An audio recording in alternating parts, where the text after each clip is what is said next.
स्वागत है आपका विंध्य भारत में। मैं आपके साथ साक्षी गुप्ता। मैहर में बह रही संगीतमयी श्रीमद् भागवत की ज्ञान गंगा।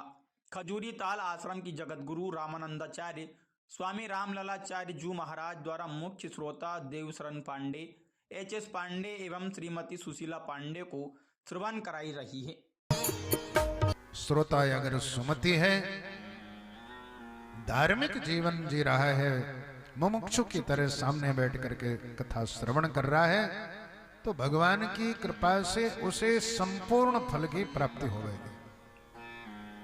महाराज भागवत कब सुनना चाहिए? कहा भागवत सुनने का तो यद्यपि कोई नियम नहीं, भगवान की कथाएं किसी समय भी सुनो, लेकिन अगर विशेष अनुष्ठान पूर्वक किसी विशेष प्रयोजनवश कथा सुन रहे हो तो तिथि और मास देख करके ही कथा सुनना चाहिए। श्राद्धे प्रयुक्तम पितृतृप्तिमावहेत, अगर पितरों के तर्पण के लिए कर रहे हो तो श्राद्ध पक्ष में सुनना चाहिए।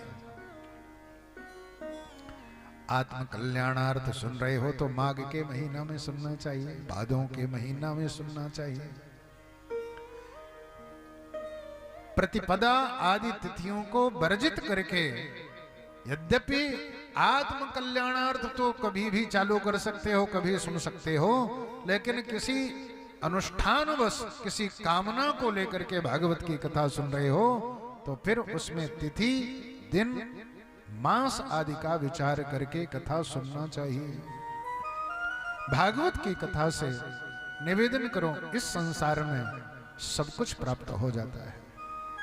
यह शरीर तो नश्वर शरीर है। देखो, इस नश्वर शरीर में अगर तुम कुछ साधना चाहोगे, कुछ प्राप्त करना चाहोगे तो कितने दिन की जिंदगी है कि इसमें साध लोगे।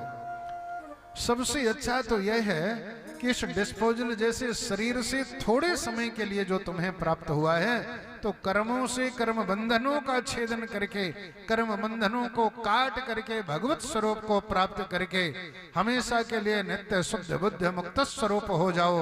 यही तुम्हारे जीवन का सार है।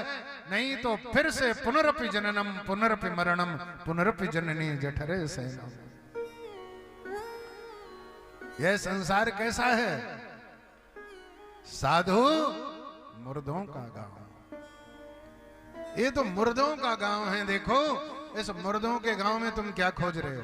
कहते हिंदू हो तो जाके हिंदुस्तान मरो, इधर क्यों बैठे हो? हम पाकिस्तान से आए थे, हमें 3 साल हो गए। वहाँ पर हम पढ़ने जाते थे तो वहाँ के बच्चे कहते थे तुम हिंदू हो, तुम हिंदुस्तान में जाओ। बहू बेटियों के साथ बहुत जुल्म हो रहा है। हम खुद परेशान होकर यहाँ पे आ गए हैं। तब इधर आए थे हाथ खाली, न बिस्तरा, न को पाँव वाली है, न कुछ भी नहीं है।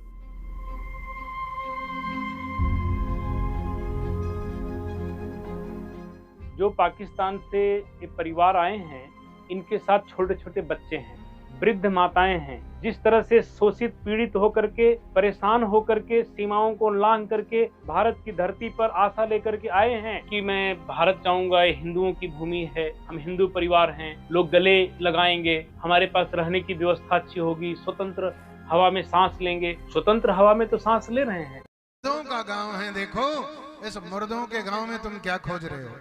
न जाने कितने आए, कितने चले गए, कितने को जाना है।